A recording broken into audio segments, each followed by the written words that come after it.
వేసవి సెలవు లోపల మన ప్రభుత్వం ఇస్తున్నటువంటి ఈ ట్రైనింగ్ ఉందో మనందరికీ కూడా చాలా ఆవశ్యకతమైనది. ఎందుకంటే మనం గత 2 సంవత్సరాలుగా FLN అనేది నిర్వహిస్తూనే ఉన్నాము ఇంప్రూవ్మెంట్ కొరకే.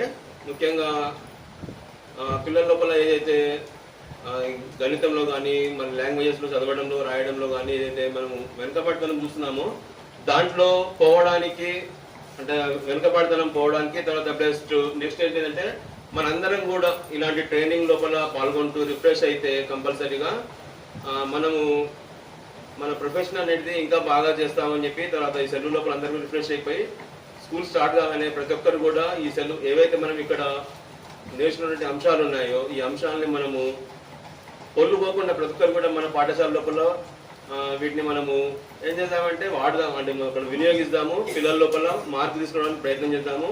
అదేవిధంగా పేరెంట్స్ని కూడా మోటివేట్ చేద్దాము, మన పాఠశాల లోపల పిల్లల సంఖ్య పెంచడానికి ప్రయత్నం చేద్దాము.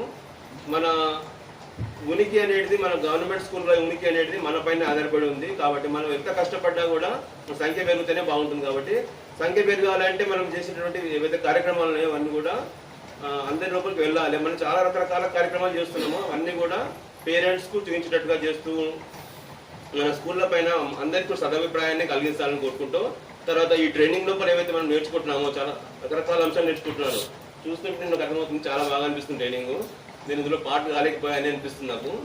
మరి ఇలాంటి ట్రైనింగ్ అనేటివి తీసుకున్న తర్వాత ఖచ్చితంగా దీంట్లో ఉన్నటువంటి మంచి విషయాలన్నీ కూడా నెక్స్ట్ మన స్కూల్లోకి వెళ్ళిన తర్వాత పిల్లల లోపల మనము ఈ టీచింగ్ లెర్నింగ్ ట్రాక్ ఏదైతే ఉంటుందో దాంట్ లోపల ఆ పీరియడ్స్ లోపల మనం ఖచ్చితంగా వినియోగిస్తూ అందరి పిల్లల యొక్క స్థాయిని మెరుగుపరచాలని కోరుకుంటూ మీ అందరికీ కూడా డిస్టర్బెన్స్ చేసినందుకు ఏమనుకోవద్దని థ్యాంక్ యూ అండి.